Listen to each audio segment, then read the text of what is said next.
Hi, welcome to the 1.2 podcast. Today we are talking NFL Draft 2024. Unlike most of the drafts analysts and things like that, we are focusing not on the top of the draft, because let's be honest, you plug in even a quarterback, a Caleb Williams, or the top athlete, the Marvin Harrison Jr., that team's probably not going to the Super Bowl just based on that one pick. So today we are focusing on the teams who made it to the playoffs last year, starting with the wild card round. And we're trying to focus on that last game. Why did they lose? What player, if they had, uh, maybe they would have won. And obviously, there's been a full off season worth of trades and free agency, but there's still probably going to be a couple of needs here that we can look at. And so we're not going traditional mock draft where we're picking a specific player. Um, Obviously, when you get down to this point in the draft, there's going to be a lot of variables and who's off the board already, things like that. But just trying to take a look at each team, what they need, what they could have used at the end of last year, and where we think they might go. So we'll start with the Rams. They're picking at number 23. They lost their final game to the Lions, a closer game and better game than I remembered when I looked back at it, 23-24 against the Lions. Actually, pretty good game. Matt Stafford had 367 yards, 2 touchdowns, and he played well after an injury-prone season. So, what do we think that if the Rams had this player, they may have won that game? So I'm going to break your rule from the start. It's a good way to start. And I think it's so hard to see this team without Aaron Donald. Yeah. That Agreed. That defensive tackle position is probably priority number one. But I do think if you look back on that game, defense was a glaring need. You could look at corner or anyone on the defensive line. I mean, Aaron Donald, even when he was playing, obviously great. But we all know what a pass rush does in the playoffs. So you could probably say that for every team on here that we're going to talk about, that pass rush is important. But I really do think with the Rams, you look at that defensive line, that to me is where they need to start building it again. Yeah, I actually agree. The Rams without Donald, it's just going to be too hard for them to win much of anything. I mean, he was such a motor, nonstop every play, and so you look at how they lost that game, and at the end of the day, the Lions had the ball, 4 minutes left, and they ran the clock out. So you can't look at that and say, if they had just scored more points, sure, but the game ended with the ball in the Lions' hands. If they had had someone getting to the quarterback, if they had defense to stop them, then they get the chance to kick a field goal, win the game. So I agree. I think it's on the defensive side, and I agree that line, that defensive tackle position, I agree that's probably their biggest need. Even if we're just looking at last year's game, being able to put away at the end there, get the ball back, put some pressure on them. So let's go on then. Pittsburgh, kind of a crazy season considering they cycled through quarterbacks like nothing else, but they still made it to the playoffs. They lost pretty badly, 31-17 against the Bills. So I didn't remember watching that game. It was not as interesting or close. So where do we think that Pittsburgh needs to go now? Obviously, their big move was getting Russell Wilson. Where do you think they'd go in the draft? Yeah, you probably don't remember watching the game because I think it was at a Monday afternoon at like 2:00 with that snowstorm in Buffalo. But nonetheless, I look to the offensive side of the ball with Pittsburgh. You look at a Sure. franchise that I think historically has had a good offense and defense. But right now, I mean, they have everything you want on the defensive side of the ball. Right. I look to probably the offensive line or a high-end receiver. I think they traded Deontay Johnson. Again, I'm talking about off-season.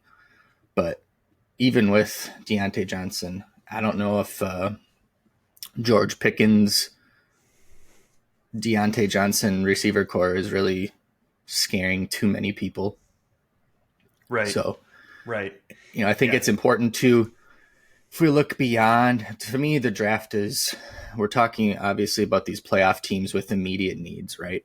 Right. And that's why we're not talking about the top of the draft. But Pittsburgh, to me, is a top of the draft type team right now. I don't think they're one piece away from Sure. contending. I frankly think that they're probably not going to make it out of that division. And Well, so to me, that division gets harder next year, doesn't it? right. With Cincinnati's going to be healthy. They've already got the Browns.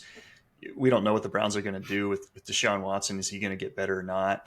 But that's going to be a tough division for anyone. So that's why I'm looking at the draft beyond this one piece for Pittsburgh. I think if you do that, Russell Wilson, I think, is a stopgap. And we're looking at, are we developing Justin Fields to be the QB1 of the future? Right. With that, I think you need an offensive line. Chicago neglected that. Well, Fields was QB1 there. And so I'd be looking at, one of the top end, maybe not top end if you're drafting so low, but one of the top tackles or interior offensive linemen for Pittsburgh. Yeah, I see them going line as well. Offensive line, they need to reset on their quarterback, and they need a long-term plan.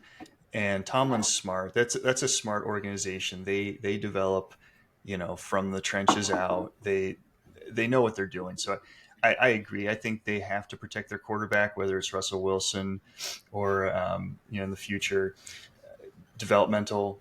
So I agree. I think they'll go offense. I think they'll go offensive line unless that perfect defender, because they like hard hitters. If some guy drops, obviously that's a chance with their position in the draft. So if they just get some defensive weapon who drops for whatever reason, I can see them picking them just because that's in their blood. But I agree. I think they should be going offensive minded and specifically offensive line. Moving on, we've got the Miami Dolphins. The Dolphins they lost their final game to the Chiefs 26-7. They only put up 7 points after some of the highest scoring games the NFL has seen. So where do you think the Dolphins go? They're a tough team for me because I think I see them kind of in that same Pittsburgh boat. The path isn't necessarily as clear as it is for some of these other teams we're going to talk about. I see, again, I'm violating the rules, so maybe I shouldn't say this, but you lose Christian Wilkins in free agency. Defensive tackle stands out as an immediate need. Mm-hmm. But I also think an underrated need for the Dolphins, and maybe more in line with what we're trying to do, is receiver. They've got Tyreek Hill and Jalen Waddle, but beyond that, the depth is really thin. Yep. And, obviously being from Wisconsin, receiver is a touchy subject with the Packers. But one thing that you can't deny that they've done historically is even when they've had top receivers, they've drafted another receiver. Yep. Not necessarily to be a replacement, but a complement to what's already in place. So I would look at a big possession receiver potentially for Miami. You've got the speedsters on the outsides. That to me, I think, is an underrated need and would be in line with that last playoff loss, right? not being able Yeah, to score. yeah, yeah, and it's funny because we didn't go over our picks before this, um, so this is completely unscripted. But I was going to say possession receiver, right? Because I mean, that's what you see with them over the course of their year was they've got big playability, but they don't have the ability to just march down the field play by play. You see him struggling in that regard and hanging on. I do think one area that they could be looking at and would really help them, a big body tight end. You Yep. get a big body tight end in there. It opens up the blocking as well. So depending on who's available, which sometimes you can get a good tight end at that, even that far down. Um, so I'd be looking at tight end, but I agree, someone who can catch the ball. Um, That and that security blanket for Tua. yeah, yeah, I think he's still a question mark. Um, and to be able to tell what you've really gotten him, I think you do have to give him a little bit more around him where he can, drop the ball off if Tyreek Hill didn't make that cut or isn't open, double coverage, whatever it is, get them a tight end. Yeah, he's such a dynamic offense, right? That Right, right, is missing that one piece. right. Yep. All right, moving on. The Philadelphia Eagles picking at number 22. They lost 32-9 versus Tampa Bay after making the Super Bowl the year before. So, what do we think that the Eagles could use? To me, there's no glaring need. Um, there, it's kind of one of those best player available type things is what I would do. It is an aging roster, Mm-hmm. so I think you could look for replacements at really any of the premium positions. I think about Lane Johnson as kind of that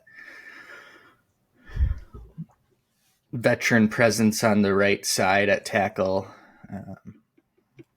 As I think they just re-signed their left tackle to, again, maybe violating a little bit of our rules here, but I think it's in that spirit, best athlete available on either side of the ball.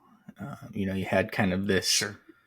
I'll call it all-star roster. It wasn't quite the Michael Vick all-star roster from Right. several years ago, but there's no real glaring need to me. But I do think they need to get younger at the premium positions, and I don't think that big time loss to Tampa Bay really gives us much as far as what they needed. I know I probably would have went maybe running back, but I think that they've plugged that hole, haven't they? Yeah, was plugged. But that I think best player available for me with Philly. Yeah, yeah. I think I think the easy cop out is well, they've got to replace Jason Kelsey, right, at center. Yeah. But I think picking a center in the first round is risky. So, I get that that's not a very attractive. It's interesting to me. I mean, you look at this Tampa Bay team, and other than Mike Evans, who scares you on that team, but how did they put up 32 points on the Eagles? So I think that the Eagles are a good possession team. And I think they can do long, sustaining drives. I think they need a defense. I think they need someone who can stop that big play, takes the air out of your sails. When you march down the field, long, sustained drive, then someone just throws over the top, quick seven, and then you're back to the possession again. So I would go on the defensive side of the ball. Cornerback, if they got a good safety available, something like that. So I think you're right. They do have the best player available mentality, picking that low, and with fairly strong all around team. But I would say they're going to lean on defensive side, maybe a corner. All right, moving on. Then we've got Cleveland. However, they have traded their pick, and so we're not going to be talking about what Minnesota might be doing at 23. I don't think it matters. I don't think they're in the playoffs next year. I don't think they're picking at 23 either, but there we go. What do you think they're going? I think they're going to package up the picks and go up and get the quarterback they want. Yep. That's going to be I think the intrigue. I think that's not a hot take at all. I think most people have. Yeah. It's clear that that's what they want to do. It depends on what's available though at 4, 5, 6. Who's still there. That's right. To your point earlier, kind of why it makes it a pointless exercise to pick an actual player, because who knows what's happening. So moving on, we got the Dallas Cowboys. They lost 48-32 against Green Bay, and let's be honest, it wasn't that close.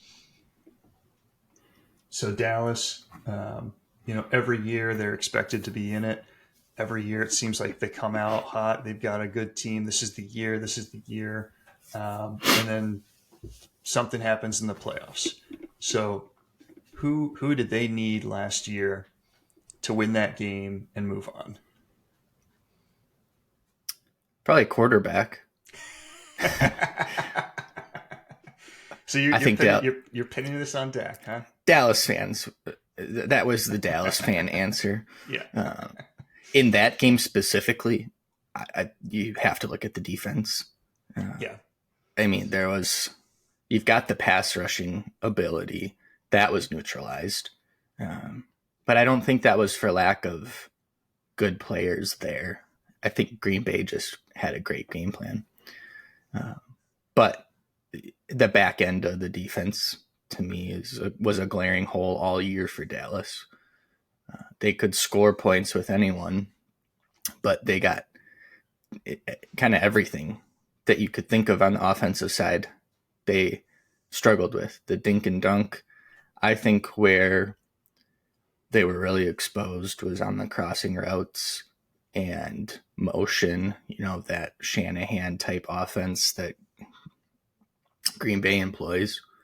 That was a perfect storm for their struggles all year long. You look at nickel corner, safety, an off the ball linebacker that can cover. They had Leighton Vander Esch for how many years? Great linebacker, but struggled to stay healthy.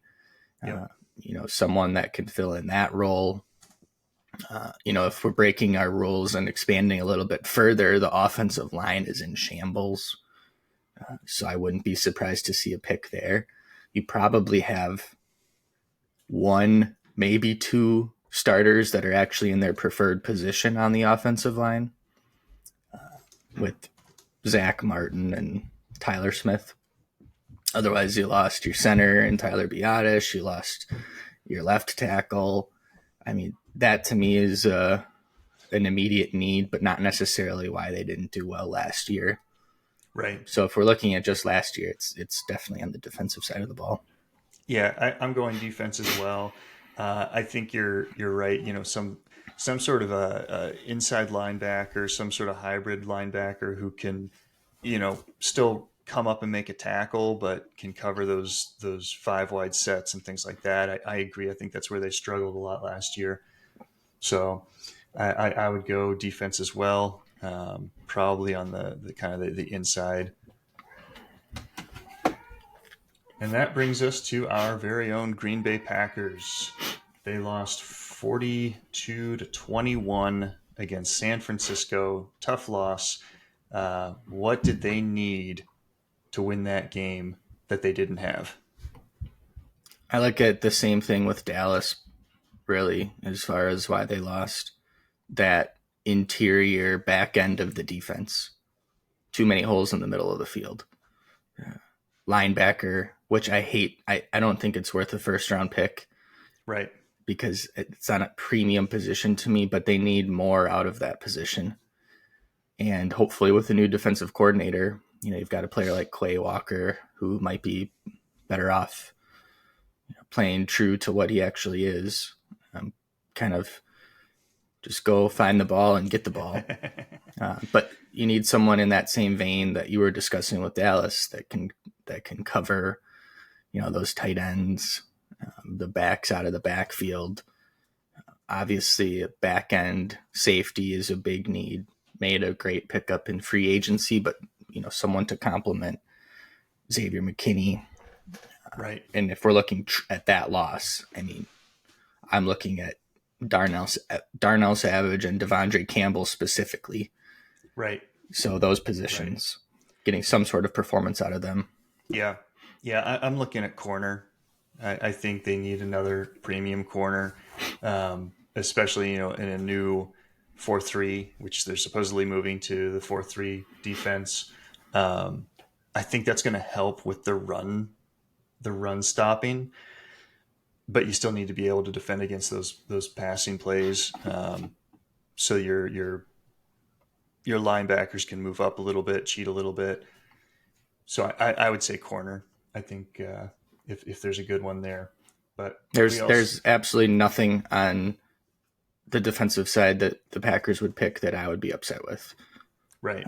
I wouldn't be surprised at all if we got some sort of defensive end edge rusher, Lucas Van Ness, Rashawn Gary type, maybe underachieved a little bit. Not that Lucas Van Ness underachieved, but I never really played that much. How upset are you going to be if they draft a project, a development? I'm not going to be, because I don't think they are.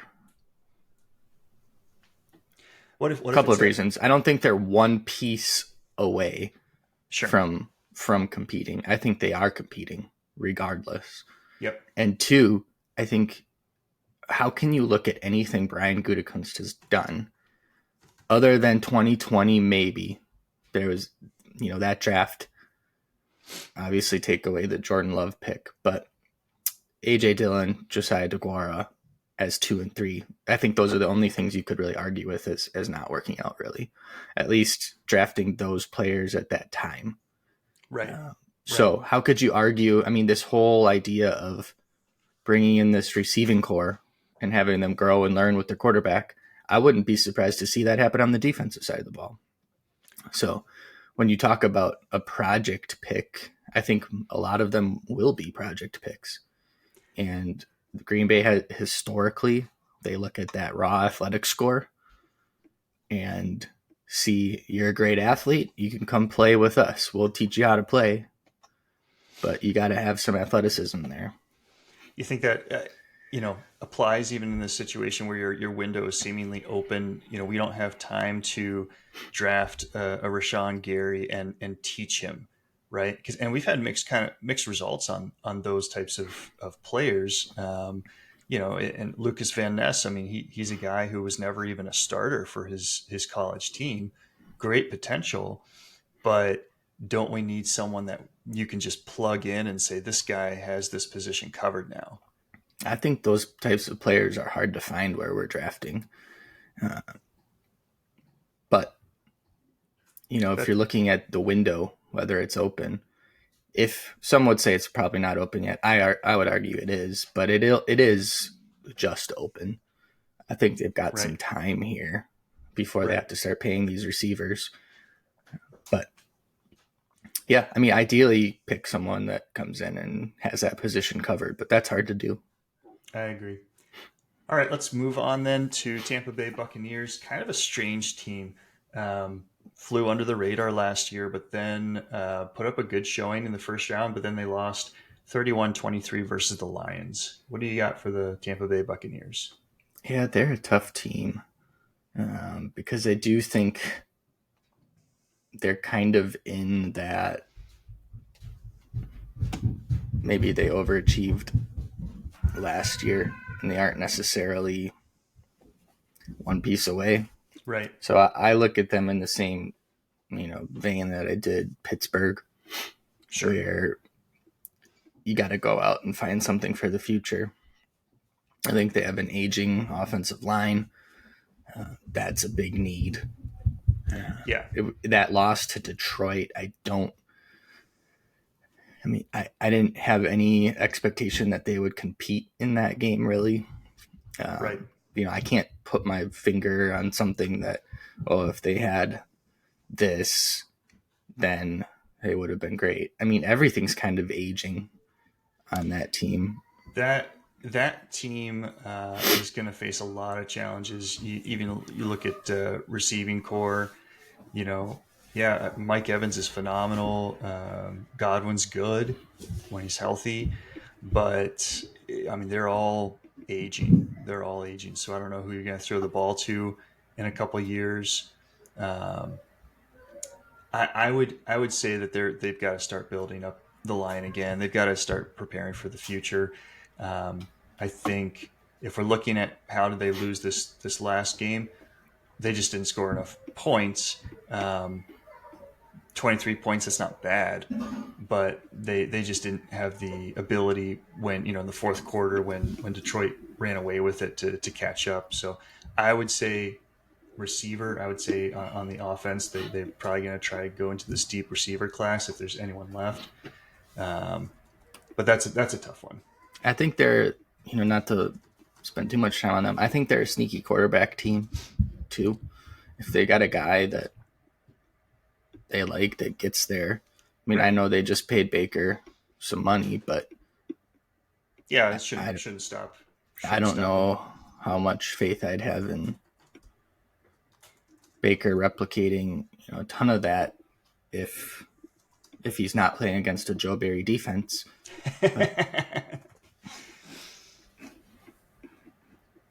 All right. Moving on, we got the Arizona Cardinals picking at 27. That's from Houston, though, so we're gonna skip them because I don't think anything the Cardinals do is gonna get them to the Super Bowl next year. Buffalo Bills lost 27-24 versus the Chiefs. Another Chiefs loss, another playoff heartbreak, another close game. Buffalo just traded away Stephon Diggs. What do they need to do to get past that Chiefs hurdle? I think receiver's the obvious pick, even before losing Diggs, because he also lost Gabe Davis. But even then, I mean, I don't want to be rude to these players, but a receiving core of an aging Stephon Diggs and Gabe Davis isn't necessarily that scary. And Josh Allen can cover for a lot of those holes, but you can see that only has gone so far. I see them too as that safety position. Mm-hmm. It has really aged. Mm-hmm. For many years, that Jordan Poyer, Micah Hyde combo was really good. I think they need someone on the back end of that defense to fill that kind of ranging safety role. Right. So I would look at the back end of the defense, someone that can be the captain of the center field back there, or a receiver. Right. Yeah, and I agree. Receiver's the obvious choice in the deep receiver class. But I think I agree with you that defense is probably where they should go. I mean, you're playing against Patrick Mahomes in the playoffs almost every year, it looks like, and you need someone who's going to be able to cover those guys.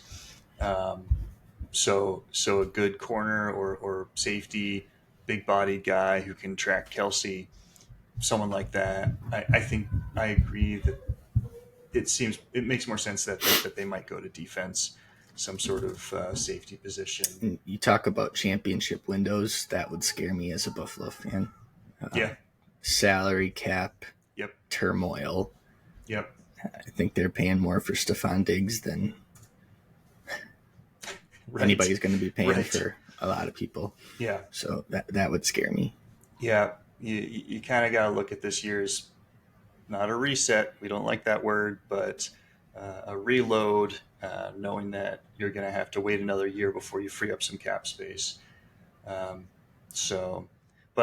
you talk about receivers too, I think it's underrated how hard it is to come in and plug and play and be great. So that would scare me, needing a number one receiver, because I can't think of too many examples other than, ironically, when Stephon Diggs was replaced the last time Right. and Justin Jefferson Right. went in. I mean, you don't see too many first round receivers have all pro years right away, and that's what they need at that position. So I wouldn't be surprised if that was a trade, but then they don't have any money to trade for someone. Right. So Right. that's a precarious position, I think. And you trade away your number one receiver. I don't think it makes a lot of sense to trade for a number one receiver. Right. It just it's kind of a one for one. Uh, I think picking a receiver in the first round, if he's there, makes the most sense, because you give him an extra year to kind of gel and mesh with Josh Allen, which I think, like you were saying, is an underrated area. Um, but overall, I think they'll go defense, but I do think a receiver would be makes more sense for them. I just don't know if anyone's going to be there. So at number 29, we've got the Detroit Lions. They lost 34-31. Pretty tough game. They were able to come out strong, but then they just kind of faded against the San Francisco team. Yeah, I think they have the benefit of having a pretty good roster in place. We've seen them historically, this new regime, so I guess not historically, but this new regime has really drafted for need Mm-hmm. and have drafted what they wanted. And Right. I guess maybe not for, like, maybe need, but also want. Mm-hmm. Other people would say they way, overpicked. I look at Jack Campbell, a linebacker, round one, Jahmyr Gibbs, running back. What was Yep. that, up in like 12, 13 area? Yep. A lot of people surprised by those picks, but you can see a clear plan on how they fit into their roster and how they build that roster. I wouldn't be surprised. I think defense is an area of need. Back end of the defense, they have to be looking at teams like Green Bay and San Francisco, Philadelphia, as having these strong receiving cores and needing to be able to stay up with them. Yeah. I wouldn't also be surprised if they want to put something opposite Aiden Hutchinson. Yeah. And That's where I was going to go. Bolster that pass rush. Get those bookends. That's my pick for them is an edge rusher or a defensive lineman. I know that's their kind of mentality. They're, is it biting kneecaps type players? If they can find some scrapper on that defensive line, I think that's where they're going to go. Well, and we know too, a good pass rush solves a lot of problems on the back end. Right. So Absolutely. if they can put someone next to him, that'd be a good pairing. Good pairing. All right, so then we go to the Baltimore Ravens. They lost their final game 17-10 against the Chiefs. I mean, again, the teams that lost against the Chiefs, other than the Bills, the Chiefs were better defensively, I think, than a lot of people realized, because everybody's looking at Mahomes, but they were a tough defense last year. So you see these teams that had pretty good offensive. You have Lamar Jackson in Baltimore winning the MVP, and then really held to not a whole lot against the Chiefs.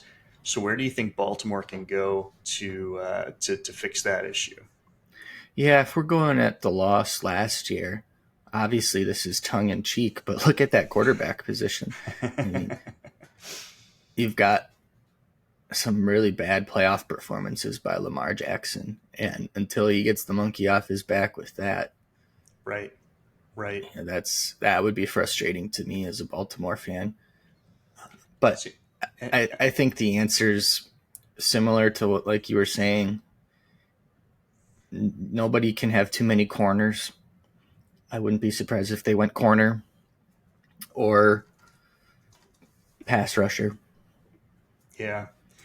I think they stay on the offense, because I think they need to establish their line from the get go. I think, it's hard to judge Lamar Jackson. It's just how do you overcome that, that kind of curse of the playoff losses. I kind of put some of that on the coach though, because you know that in a big game he's gonna try to win it. He's gonna try to be Superman and put the team on his shoulders and do too much. I think that's where I've seen Lamar Jackson kind of falling off. So I don't think the problem's on Lamar Jackson. I think the coaching staff needs to coach him better when it comes to these playoff games. Say, look, we've got a game plan. Stick with this, or the plays you call, don't give him the option to play Superman. Let him take what's there, what's given. Let him make plays with his feet when it's available. But you got to protect him, and you got to open up those option plays and runs for him when you can. So I would say offensive line is where I would put their biggest need. Yeah, I mean, absolutely. If you're looking at the whole offseason as a whole, too, I think they lost 3 starters on the offensive line, so definitely a need for them. Yeah, and I would say even before that, I mean, if you can get a big blocking tight end or something like that, but you just don't see those guys going in the first round. Right. All right, and that brings us to San Francisco. Lost 25-22 in an overtime loss to the Chiefs in the Super Bowl. What player did the San Francisco 49ers need to win that game? It's tough. I feel like I'm giving some cop-out answers with this best player available thing, but you could look at every team that we've talked about that lost to the Chiefs as needing something on the back end of that defense. Right. Or someone to cover that Travis Kelce type player.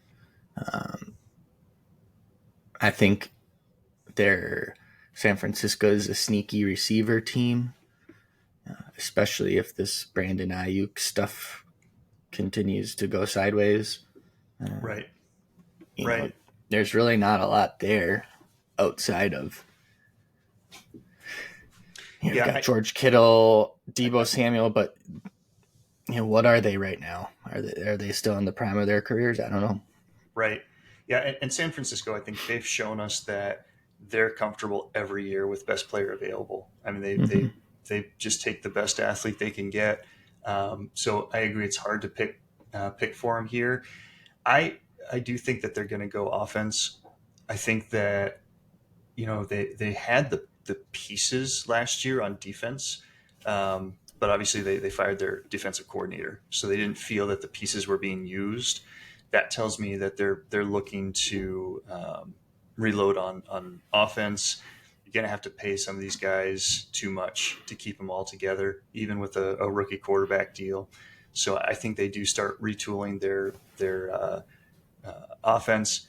And this is the spot in the draft where I think you can get some of these interesting kind of dual role players, guys who maybe they're a receiver, running back hybrid kind of guy that they like. So just that guy who's not a clear, number one receiver, but he's got good speed, so he can run these motion plays or jet sweeps or something like that. I think that's where they're going to be looking here. Some sort of offensive gadget guy. Yeah, I agree. All right. So the Kansas City Chiefs. What will it take for them to win another Super Bowl? Yeah, different question there than every other team, right? With KC, I look at this. Fluke isn't the right word, but of the last 5 years, this was not their best team that won a Super Bowl. Right. And right. I kind of equate it to the year they lost to Tampa Bay in the Super Bowl. There was a glaring need on the offensive line, and they went out and they drafted and they hit it big. Think of a guy like Creed Humphrey at center. I could see them trying to add to that offensive line. There's been a little bit of going out in free agency with that left tackle position for them the last couple of years. I could see them trying to really solidify that position, and that's an area of need for them. You look at what Patrick Mahomes is able to do with a strong offensive line. I mean, it's pretty much limitless ability. Right. So I think that's an important position. Cornerback is an important position based on their off season. They seem to draft not at this time in the draft, but towards the end of the draft really well on that defensive back role. They get a lot of premium guys that turn to be premium players for them at the back end of the draft. At this point, too, I could see them kind of, to your point with San Francisco, with that gadget player on offense. They could use a burner at the receiver position, someone to take the top off. They've historically had that on these good offenses, and they don't really have it at this point. They had Tyreek Hill, obviously. Then I think they brought in Marquez Valdes-Scantling to fill that straight line speed role. They don't have that. Would be interested to see what happens with Rashee Rice and if they really need receiver. But that's an aging position for them too. They brought back Mecole Hardman, who I don't think he's really the future of receiver for the Chiefs. So I think they're going to go line because that's so important with Patrick Mahomes, keeping him upright, keeping him healthy. You saw, when Tampa Bay just blitzed the hell out of them that Super Bowl. Yeah. That's the only time in the last 5 years we've seen Patrick Mahomes look human. Right. I think he's got that famous picture of him like falling to the ground, throwing the ball 50 yards. Right. So I wouldn't be surprised if they went there or receiver. Yeah. I'm going to stay on offense as well. I'm going to go tight end. Travis Kelce is 34 years old. The cliff for tight ends is pretty steep when they do go over it. And I think they rely on that scheme so much. You can get a burner, some guy with speed in the second, third, fourth, fifth rounds. You can pick him up late, a guy to take the top off who has just good speed. I think they need a good receiving tight end to start developing. They're in a position where they can. I don't see those guys hitting the open market as much as offensive line. You can go in free agency or trade for an okay lineman. I don't see those good tight ends in their prime, either being traded or being available in free agency. So, this, and obviously at this point, it's so hard to tell what's going to be available. But that's going to be my sneaky sleeper pick is either tight end or big body receiver for Kansas City. Yeah, it's a good point, and it's consistent with kind of what we've talked about with some other teams, is replacing those aging assets. Right. All right. Well, that gives us the end of the first round. Going to be interested to see what's your biggest you're looking forward to in this year's draft. What are you most interested to see or intrigued? I think at the top of the draft, the quarterback position, how does it play out? How many are drafted? You see potential for 4 QBs in the top 5. Right. Maybe. And so many people have said that this might be a five quarterback first round. I've seen, you think that's going to happen? 6 maybe. You think about, obviously, I think you got Caleb Williams, Jane Daniels, Drake May. JJ McCarthy seems to be a consensus first round pick. And then you're looking at... When did that happen? Right? Because it's not like no one saw him. He played in the national championship game. He was around all year. Everyone, eyes on Harbaugh, right? His suspension, things like that. So it's not like, he was flying under the radar. How did he jump? I think you look at tools and traits, and that's all we've seen for the last 3 months after the actual football's been done. And I think people in that program would argue that he was underutilized as far as skills and traits that just by nature of their offense, he wasn't able to demonstrate. Because you're right. I mean, you look at their games, yeah, good quarterback, but not a top 5 pick. He's not standing out like a Caleb Williams, a Jaden Daniels, anything like that. But then you've got, Jim Harbaugh, well-respected, coach and QB developer, saying he's the best quarterback prospect he's ever had. And I don't know how much of that is him just trying to help out his boy and get him some money. Right. But, Jim Harbaugh also isn't really well, I guess we could go down the rabbit hole with this, but I was going to say he's not a BSer. Yeah, right. He usually tells you how it is, but I guess he lies sometimes. Hey, what do you think of this?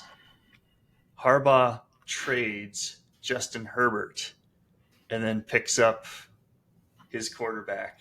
Yeah, put your money where your mouth is, right? That's right. I mean, what could you get for Justin Herbert right now? My gosh, you can get a haul, and if McCarthy is as good as you say he is, you've got him on a rookie deal. Oh yeah, you reset the clock. You don't got to pay him. You've already lost your receiving core. You need to reload. Yeah, you're rebuilding anyways. Why not? Right. Go all out. Go all out. So that's going to be our hot take for the draft. I think we've talked about this a little bit before, and not on here, offline, obviously. But I would not be surprised by that. It would be surprising, but I wouldn't be surprised by it. Yep. Looking forward to draft day, as I know you are. Always fun to see the trades, the changes. I feel like we had some kind of lackluster drafts the past couple of years. People oversold the quarterback class just because that's all that was available. I think we do have a true strong class finally. So I'll be excited to see what comes of it. I love the trading, the deals that go down. It's an exciting, one of my top 5 sporting events of the year. So I'm going to be all about it and interested in it. It's the only time all year that every fan base thinks they're going to win the Super Bowl based on That's right. Everything that's going on. So it's exciting. That's right. Washington is just one Jaden Daniels away from that Super Bowl ring. Right. All right. Well, on that note, we'll close off here, and we will see you next time where we'll be talking about something completely different. Love it.